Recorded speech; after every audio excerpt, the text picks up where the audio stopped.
Absolutely. I do not wish to politically editorialize, but we have to look at the present current event realities to understand their scriptural significance. Barack Obama has a problem. His first problem is, as a political leader, he has been a colossal failure. Despite being reelected as president due to the incompetence and corruption of the Republican Party establishment, the establishment Republicans, despite that, he has been a colossally failed leader. He has been the most politically failed leader in the history of the Democratic Party. They have lost a total of 1,032 seats since his election. Since his election, bearing in mind he first was elected with majorities in the Senate and Congress and could have done what he wanted, he lost control of the House and of the Senate, something he personally described as a shellacking. But they have lost over 800 seats in state senates and legislatures. Approximately 34 and ultimately maybe 36 governorships will now be Republican. He identified the election of Hillary Clinton as a continuation of his own term, and if she was failed to be reelected, as a rejection of his own policies. He publicly stated that, insisting that people who voted for him would vote for her because it would be a rejection of him and his policies if they didn't vote for her. Well, obviously his policies have been rejected. The most they can do is point to polls of popularity, but we know above all else that these polls have been consistently wrong. The only poll that's been verified so far is the poll that shows that over 70% of the American public were unsatisfied with the way the nation was going under the leadership of Barack Obama. That was evident in the electoral results of the presidential election. All the other polls were wrong. He has nothing to stand on. He's concerned about a legacy now. He just assumed Hillary Clinton would win, but she has not. Obamacare is dying like a decayed fruit on the vine about to droop into the soil and decompose. Some states only have one provider left, only one. He lied repeatedly and was caught lying to the American public over 30 times. You can keep your present health care plan. He lied over 30 times making that claim. He lied over 30 times saying you can keep your physician. He lied, and then lied some more. He said that costs would not exceed for working families $2,500 a year. In most states, they've gone up at least 40% to 60%, and in one state, Arizona, 117%. Barack Obama has lied and lied pathologically. It's not just his incompetence, it's his dishonesty. The whole thing is a fiasco. His legacy is dying economically of its own lack of merit, let alone the fact that it will now face dismemberment and eventual repeal under a new administration, according to the promises of Mr. Trump and the Republican Party, if they keep this promise. It's on its way out. He has no legacy in domestic policy, none. The nation is far more racially divided. More than that, the people who he has stabbed in the back most are the naive and foolish people who voted for him. Students, Jews, bearing in family, my own family are Jewish, and minorities, particularly Afro-Americans. Let's begin with students. On top of the student debt debacle, they have another problem now. It's not that graduates are paying higher premiums to subsidize older people. They were already covered by Medicare. No, they are paying higher premiums to subsidize uninsured people. The students realize they've been handed a crushing financial obligation that they're going to have to battle to pay in addition to paying their student loans. He didn't tell them this. He coerced, he deceived, he bamboozled and he manipulated, certainly manipulating the student vote into supporting him. But once he got into office, straight in the back. That is the financial and economic reality. The man has lied and lied pathologically. I live in Great Britain. I've seen socialized medicine. It does not work. Any benefit from it comes at a cost of other problems. Before Obama began trying to enforce Obamacare, using the nuclear option in Congress to do it, you had a 38% better chance to survive cancer in the United States than you did in Great Britain. 38% better! A much higher survivability rate of heart attack and cardiovascular failure in the United States than Great Britain, despite the fact that the physicians and medical colleges are just as good and they have some very, very dedicated people in the national health, but the system is a bureaucratic, out of control, unbelievably costly quagmire that no British government or party can get a handle on. Unless you have private insurance, in addition to the high taxes for the national medical insurance, you're in trouble in Britain if you get seriously ill. I was recently in Pittsburgh a few weeks ago, and I met an African lady from Nigeria on an elevator with a little baby girl. This baby girl came from Nigeria to Pittsburgh to have an eye transplant. Overwhelmingly, the mass of surgical and medical innovation, pioneer therapies, come from the United States.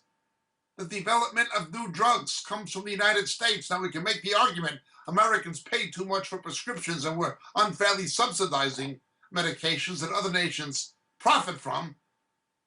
Nonetheless, we always highlight what's wrong with the American system, not what's right.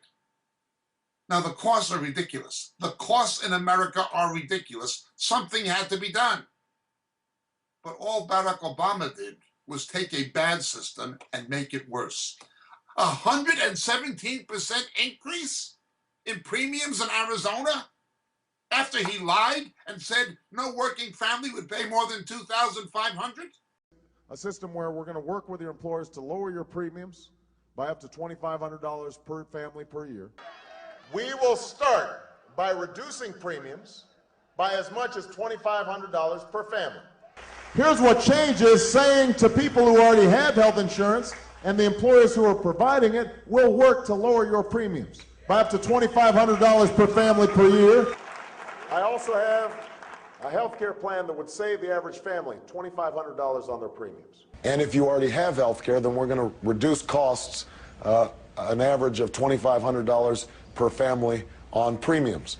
We're going to work with your employer to lower the cost of your premiums by up to $2,500 a year. And we'll cut the cost of a typical family's health care by up to $2,500 per year. And if you've got health care, we're going to work with your employer to lower your premiums by $2,500 per family per year. And we will lower premiums for the typical family by $2,500 a year. And cut the cost of health care by up to $2,500 per family. And if you already have health care, then we're going to work with your employer to lower your premiums by up to $2,500 per family per year. You can keep your physician, you can keep your existing health plan. He lied, lied, and lied again. If that man couldn't lie, he'd have nothing to say. We will keep this promise to the American people. If you like your doctor, you will be able to keep your doctor, period. If you like your health care plan, you will be able to keep your health care plan, period. First of all, if you've got health insurance, you like your doctor, you like your plan, you can keep your doctor, you can keep your plan.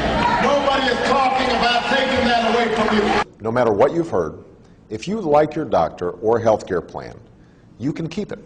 If you like your doctor, you can keep your doctor. If you like your private health insurance plan, you can keep your plan, period.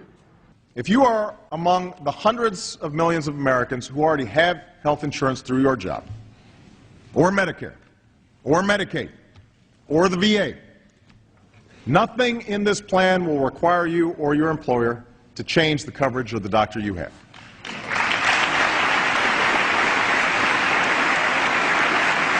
Let me repeat this.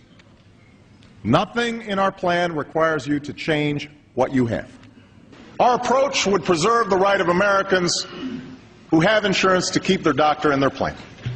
And when European-style waiting lists would have eventually kicked in if Obamacare was not going to be repealed, you can bet a disproportionately large amount of the first bodies in those morgues on those slabs would have been black. Obamacare's economically in ruinations. It's all based on a lie. When the Republicans had control of the Congress, they did not use the nuclear option. Harry Reid screamed it would be undemocratic to use the nuclear option, where you need a simple majority to force legislation through instead of a 2/3 majority or 60% majority. But as soon as Harry Reid wanted to push Obamacare through with Nancy Pelosi, they used the nuclear option they denounced as being anti-democratic. The open hypocrisy of this. The Senate was set up to be different. That was the genius, the vision of our founding fathers, that this bicameral legislature, which was unique, had two different duties. One was, as Franklin said, to pour the coffee into the saucer and let it cool off. That's why you have the ability to filibuster and to terminate filibuster. They wanted to get rid of all that, and that's what the nuclear option was all about.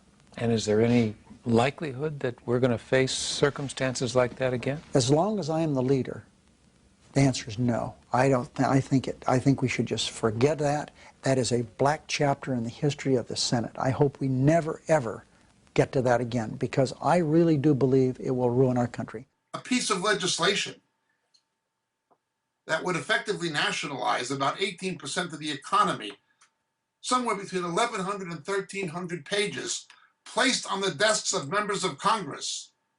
Virtually the night before they would have voted on it, Nancy Pelosi said, "We have to pass this to find out what's in it." But we have to pass the bill so that you can find out what is in it, away from the fog of the controversy. This woman is out of her mind. But so are the people in San Francisco who vote for someone like that. This is pure idiocy. Nations get the leaders they deserve. Now, I'm not trying to politically editorialize, but Barack Obama has no domestic legacy. His centerpiece, his prize, is a blithering, ill-conceived failure. Some people believe he knew it was going to fail. It was designed to fail in order to get the nation dependent upon an unworkable system, so the only alternative would be to force socialized medicine on the rest of the country as a means of centralized political control, as we see in Euro-socialism. I don't know if that's true. Certainly he's an incompetent. Certainly he's a liar. Certainly it's not worked. He's no legacy. We look at what's happened. The students, he got them to vote for them. And as soon as they did, he gave it to them. Then there was the Jewish community, and it was speaking here in my own family. A Jew voting for Obama makes about as much sense as pinning a gold star on your chest and paying your own airfare to Auschwitz. He has been anti-Israel from the beginning, pandering to Islam from the beginning.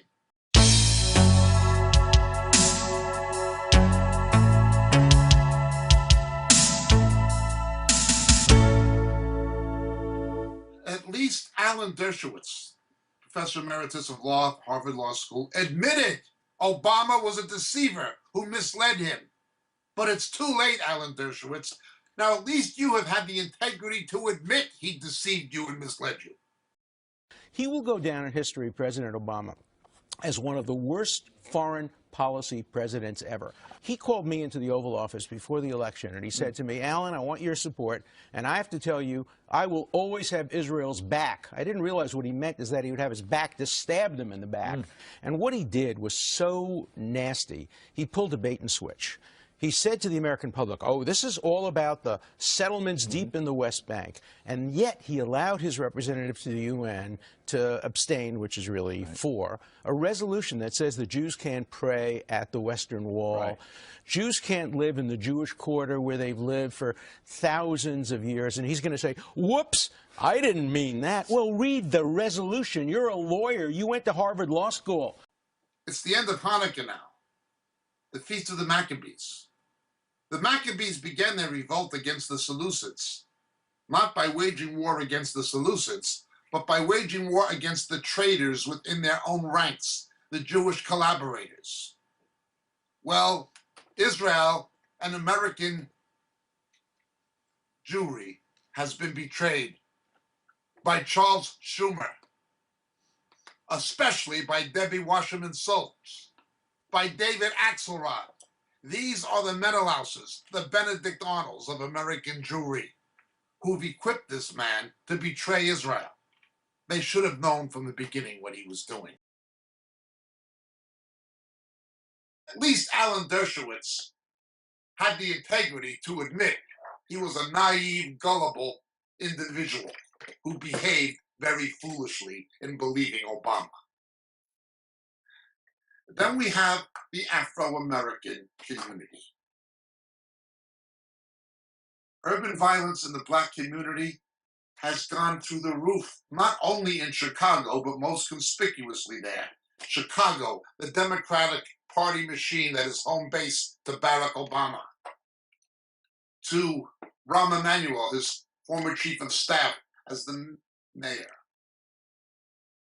You know how many people were killed over the 4th of July weekend, or over Thanksgiving weekend, or now over Christmas weekend in Chicago? Gang violence fueled by drugs coming across the Mexican border, but Obama refused to protect the border. Tavis Smiley, someone who was not an honest journalist. We know from previous instances he was caught saying things that were not true. He lied in his support for Obama's presidency. But he finally admitted it in an article in the Huffington Post. The nation's premier Afro-American journalist, Tavis Smiley, admitted, by every major socioeconomic indication, Black Americans are no better off under Obama than they ever were. In fact, they are worse. Black home ownership at an all-time low, a 58% increase, and Afro-Americans on food stamps. Obama bailed out banks, threw the taxpayer money away to bankrupt companies like Solyndra, whose executives were paid bonuses and made contributions to his campaign. He bailed out the banks. But what did he do for his own people? Put them on the breadline? Afro-Americans are worse off than they have ever been. And of course, the federal government statistically lies. They do not count the long-term unemployed, the labor participation force, and unemployment statistics. In other words, if you are long-term unemployed and you give up looking for a job, you drop out of the labor force and go on permanent food stamps and welfare, they don't count you as unemployed anymore. When you count the real figures, how high is Afro-American unemployment? At least double the national average under Barack Obama. Racially divided country, more crime, more murder, more drugs. Let's look at the reality. Cities of refuge, an ultra-liberal city that elected Nancy Pelosi, San Francisco. You've got an acute sociological phenomena going on in San Francisco. Instead of people working in the city and living in the suburbs and commuting into the city to work, you've got the reverse. You've got Google buses taking people who live in condos in San Francisco, driving them to work in the suburbs in Silicon Valley, Cupertino, and so forth. It's the reverse. Traditional neighborhoods where Afro-Americans live, they're being forced out over the bridge into the slums and housing projects of Oakland. Their jobs are being taken and given to illegal immigrants under cities of refuge. The Democrats are strangling Black Americans in the Bay Area. Most of these entrepreneurs in the Silicon Valley are Democrats. You go into those industries, nearly a third of the high-paid programmers, of the high-paid coding experts, of the mathematicians, computer scientists, nearly a third are Asian, many of them foreign students who came and had their postgraduate studies subsidized by American high-tech companies. Be it Microsoft up in Seattle or Google in Silicon Valley, be it Oracle, be it any of them, Facebook. 1/3 Asian. People not even born in the United States. They're coming from South Korea, from Taiwan, from India. The rest are white, a small number of Hispanics. Blacks are 2% of those high-paid jobs. 2%. And many of them are affirmative action blacks. They only got their job because they are black, not because they're necessarily the best person for the job. Not that there are not some blacks who are qualified, but affirmative action stereotypes all blacks as being inferior, which is not the case. Some are quite qualified and capable, but they're a very small percentage. 2% black, 2% black employment in these high-paid jobs. That's the economic future of the company and the world and of the country. Afro-Americans will have no place in the future economy under the policies of Barack Obama. None! They can't even get the service sector jobs. They're going to illegal immigrants who don't have to worry about Obamacare. What did he do to Black America? He bamboozled them into voting for him, and then, right in the back, Jim Crow with a smile, a political Uncle Tom. That's what he did to the Jews, what he did to the blacks, and what he did to the students. He has no legacy. In his domestic agenda, he came into office on the lie that he inherited a mess from Bush. In fact, Bush and Parson supported subprime lending. But Hank Parson, Bush's Treasury Secretary, and George Bush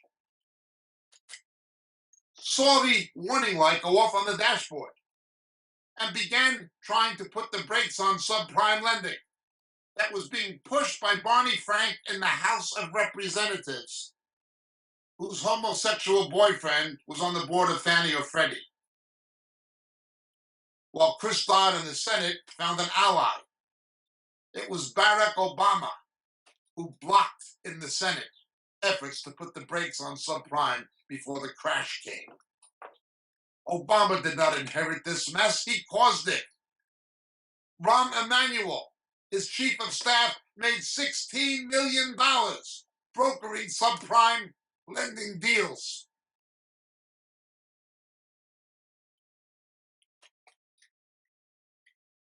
His other staff member, Daley, from the Daley family in Chicago, was on the board of advisors to Fannie and Freddie. And then we have the Frank Dodd legislation. The two people who caused the problem the most, trying to sort it out. Mr. Obama's Treasury Secretary, the tax cheat, Mr. Geithner, did nothing when he was a member of the New York Fed and Citibank began getting into trouble. But it was Obama himself who prevented the Bush administration and the Senate from putting the brakes on subprime lending when it was still time to stop the catastrophe that resulted in what happened. Obama didn't inherit it, Obama caused it. He came in on a lie, and stupid people believed him, and the left-wing media gave him a pass.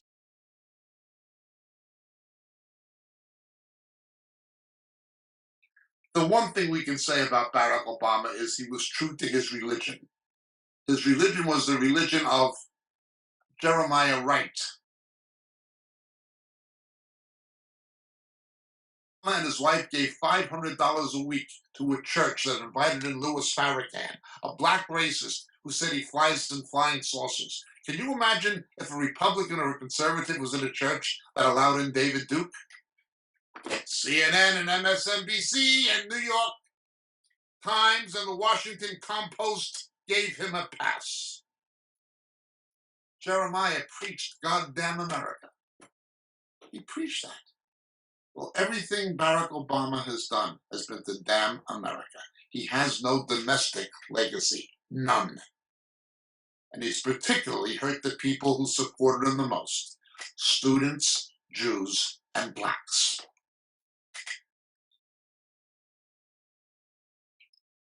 Now let's look at his foreign policy. The mess he made in the Middle East. He reiterated Hillary Clinton's lie, co-invented with Mr. Rhodes, about what happened in Benghazi. Knowing it was a lie, he repeated it, saying it was about this film that wasn't even illegal. But then he snatches defeat from the jaws of victory. After the Petraeus surge worked in Iraq, he leaves a vacuum, creating place for ISIS to fill it. And then he ridicules ISIS as a JV team. 10 years later, Fallujah falls back into the hands of an enemy. But this time, it's ISIS. Just a few days after Fallujah fell, the president talked about the threat from the terror group in an interview with the New Yorker magazine. He said, "The analogy we use around here sometimes, and I think is accurate, is if a JV team puts on Lakers uniforms, that doesn't make them Kobe Bryant." I was disappointed. I was disappointed that he said that. I don't think he was well served. Need for intelligence surveillance. Lieutenant General Michael Flynn had a front row seat to the rise of ISIS. He led the Defense Intelligence Agency until late last year. We failed to understand the enemy that we faced. Flynn says intelligence officials had warned the administration that ISIS was growing more dangerous before the president made his infamous JV comment. Look what the JV team did yesterday in Istanbul. Look what they did in Paris. Look what they did in the south of France. Look what they did in Brussels. Look what they did in Berlin. Look what they did in San Bernardino. Look what they did in Orlando. The JV team of Barack Obama. Senate. The Senate constitutionally affirms treaties. Obama concluded a de facto treaty with terrorist Iran while Iran was funding terror to kill Americans. And he gives them $150 billion.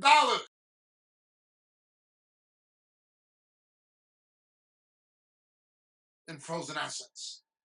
Then he gets caught paying another $400 million for hostage release. He should have been impeached.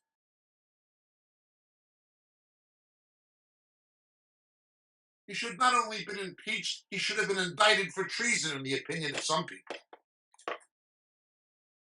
He says the purpose of NASA is to reach out to Islam. That's the purpose of NASA?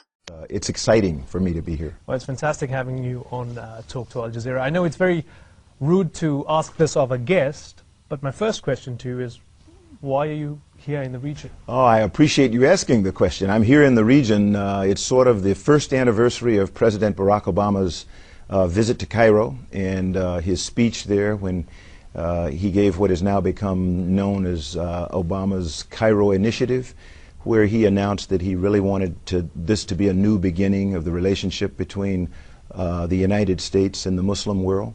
When I became the NASA administrator, or before I became the NASA administrator, he charged me with 3 things. One was he wanted me to help re-inspire children to want to get into science and math. He wanted me to expand our international relationships.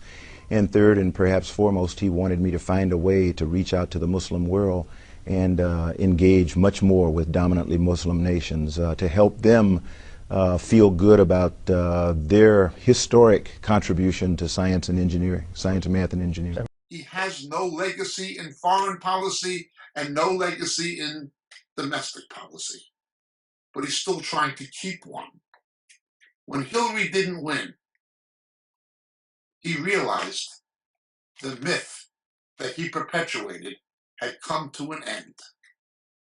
So now he is trying to saddle the incoming administration with the ramifications of his pro-Islamic, pro-radical Islamic, pro-Iranian policies.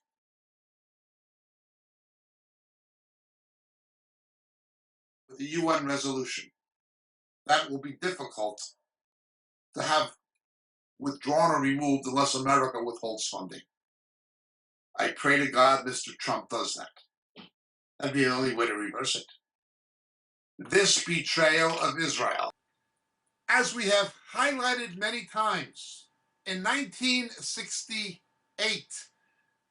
King Hussein of Jordan stated that Jordan is Palestine, and in 1970, Yasser Arafat stated that Palestine is Jordan. There is a two-state solution, according to both the Jordanian government and the Palestinian Authority. It's not about a two-state solution. There's always been a two-state solution. According to the United Nations, according to the League of Nations, according to the British government, according to the Palestinian Authority and the Jordanian government, there's always been a two-state solution. They don't even want a three-state solution because we're up to 4 states. Hamas controls Gaza. The Palestinian Authority controls the West Bank. So now you're up to a 4-state solution, but what they really want is a 5-state solution. Hamas and Hezbollah admit if we give them more territory, if Israel cedes more territory, they're only going to use it to continue the jihad. They openly state this. Iran expresses its intent to eradicate Israel with a green light to continue developing nuclear weapons thanks to Mr. Kerry and Mr. Obama and Hillary Clinton. This is the reality. Settlements? There were Jewish communities throughout the West Bank that were destroyed in Islamic pogroms in the 1920s. They are only re-establishing the Jewish communities that had always been there. Archaeology does not lie. The Jews are the indigenous people, as we've said many times. Maoris cannot occupy New Zealand. Irishmen cannot occupy County Tipperary, and Apaches cannot occupy Arizona. Neither can Jews occupy Jerusalem, Bethlehem, Jericho, or the West Bank. The whole thing is a big lie. It is not an occupation. The only occupation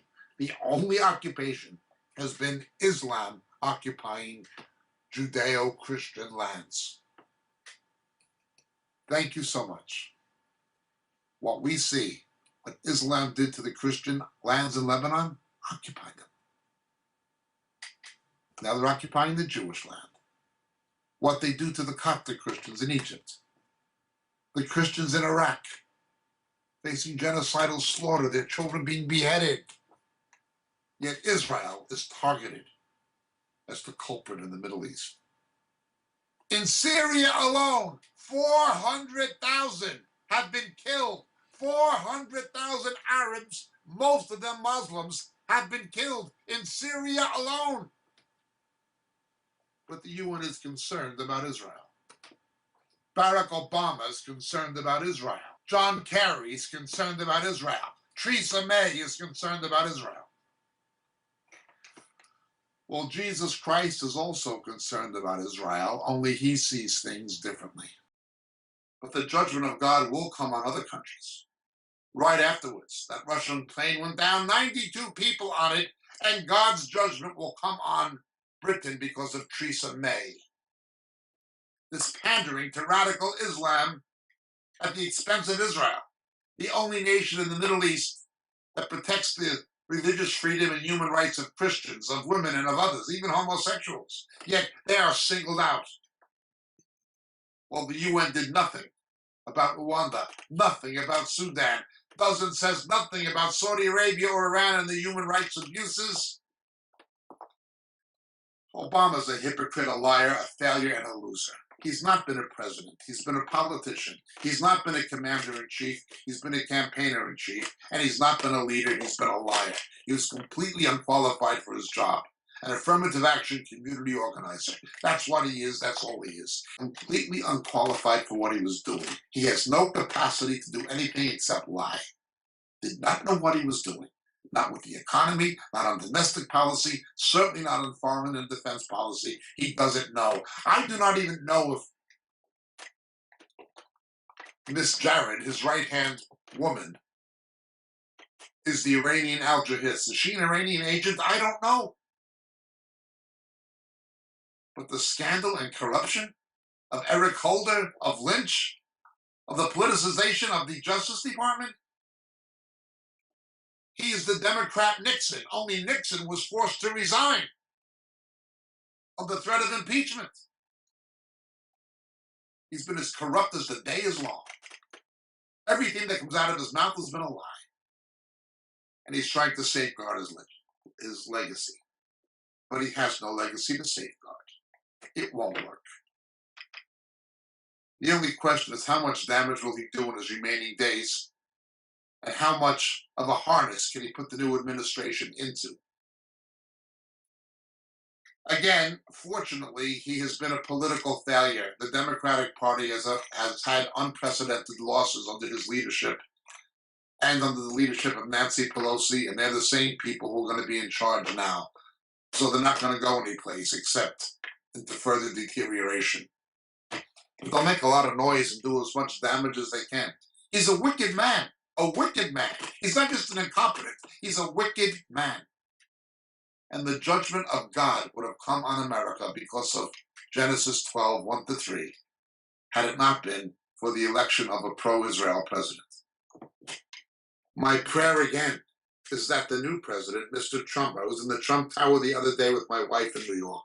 My prayer for Mr. Trump is again that Mr. Pence, who is a Christian, a saved believer, will have a positive influence on him. I hope he keeps away from false teachers like Paula White. I hope he uses wisdom and discernment. I hope God keeps his hand on him. I personally hope he threatens to withhold funding to the UN to force a reversal of these outrageous resolutions that have legitimized Palestinian radicalism. Nonetheless, prophecy marches on. There's nothing Obama has not done in enabling Iran that does not fit what the scripture tells us of Daniel chapter 10. And if you subscribe to the view that there is not simply a post-millennial battle of Gog and Magog, but a premillennial one, for which there is substantial reason to believe could be the case, when we see what's happening now, with America not even at the table in the negotiations between Russia and Turkey, where the position of Iran is being taken up by Russia and of Syria, it's not difficult to imagine a Gog and Magog, Ezekiel 38 and 39 scenario taking shape. My political disgust at the corruption of the American government and the Obama government and the Bush government is my personal view. But their ramifications, prophetically, is something that no Christian can fail to take into account. These things are lining up prophetically. I can only thank God that we seem to have an Israel-friendly new administration. Because had it not been for that, the judgment of God would have come on America because of Barack Obama. He is a wicked, wicked man. He actually sent out letters on White House stationery to schools across America, threatening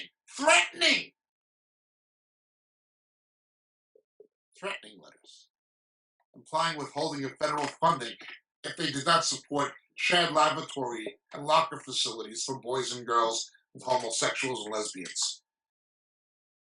Who wants their teenage daughter going to a school like that?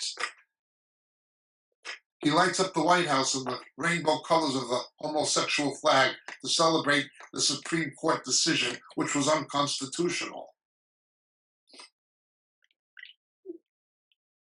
forcing same-sex marriage. The Constitution is clear. If the Constitution is silent about something, the states decide, not the Supreme Court. Thank God Hillary Clinton was not elected.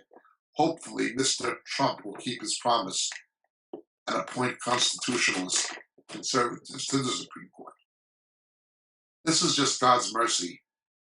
We have seen a bit of God's mercy on Britain with Brexit. And I hope with Hillary Clinton not being elected in America, a bit of God's mercy. But this betrayal of Israel, this is the working of Satan. Remember, Jerusalem is where Satan got his biggest defeat, and it's where he will get his final one. Zechariah 12, 1-10, Matthew 23, 39, Luke 21, 24. The Jews must be there for Christ to return, and Satan must get them out of there. Thanks to Barack Obama, that UN resolution says the Wailing Wall in Temple Mount, the Wailing Wall, the Kotel is occupied territory. He will go down in history, President Obama, as one of the worst foreign policy presidents ever. He called me into the Oval Office before the election, and he said to me, Alan, I want your support, and I have to tell you, I will always have Israel's back. I didn't realize what he meant is that he would have his back to stab them in the back. And what he did was so nasty. He pulled a bait and switch. He said to the American public, oh, this is all about the settlements deep in the West Bank. And yet he allowed his representative to the UN to abstain, which is really for, a resolution that says the Jews can't pray at the Western Wall. Jews can't live in the Jewish quarter where they've lived for thousands of years. And he's going to say, whoops, I didn't mean that. Well, read the resolution. You're a lawyer. You went to Harvard Law School. This is horrific. This is absolutely horrific. I pray to Christ the judgment of God comes upon Barack Obama instead of on America because of Barack Obama. May the Almighty raise his hand against that wicked man. He's not one to repent. Romans 1 tells us that those who support the homosexual agenda will not repent. God gives them over to it. Well, God has handed that man over to depravity, to reprobation. May the judgment of God fall upon him quickly for the sake of America. Not that we deserve God's mercy. We don't. But God is a gracious God who has been showing us mercy. Once again, I urge Christians to pray for President Trump. Whether you like him or not, whether you voted for him or not, whether he was your candidate of choice or not, please may the Lord keep his hand upon it. In Jesus' name, amen. My name is Jacob Prasch. Blessings, dear friends. Greetings in Jesus. This is your friend Jacob Prasch speaking to you at the moment from the UK. You know, so many of the questions we get in our Roku broadcast and on our Vimeo clips and on YouTube deal with subjects that we deal with much more extensively in our books. We can't, for the sake of brevity, go into the kind of depth in a TV broadcast we can actually go into in a book. But so many of the questions come from material that are expounded in the books on a much more broader scale that it's almost frustrating sometimes that we can't spend hours and hours answering the questions that are given to us. Obviously, practicality dictates that's not a possibility. The books are there. They're available. They're available in print through the Moriel catalog on the Moriel website, moriel.org. But in this day of Kindle and electronic books, they're also available through Amazon, and they're available through Kindle. The three books that would be the most referred to in the questions we receive are the three latest books. The first being The Dilemma of Laodicea. The Dilemma of Laodicea. It's an exposition of the seven churches in Revelation, culminating with the final two churches, Philadelphia and Laodicea particularly, setting the stage for the return of Jesus. The Dilemma of Laodicea would be the first. The second would be Shadows of the Beast. Shadows of the Beast. How the coming Antichrist, how his identity will be revealed to the faithful church. The rapture will not happen. Will not happen, absolutely not happen, until the faithful church knows who the ultimate beast of Revelation is. That is the Antichrist and also the false prophet. How the identity of the coming Antichrist will be revealed to the faithful church. Shadows of the Beast, the second book. And the final and latest one, Harpazo. Harpazo. What the scripture actually teaches about the rapture, the snatching away which takes place between the 6th and 7th seals in the book of Revelation. So these three books, The Dilemma of Laodicea, Shadows of the Beast, and Harpazo, all available in the Moriel catalog, all available through Amazon, and all easily available electronically by Kindle. Thank you so much, dear friends. God bless. May Jesus be with you.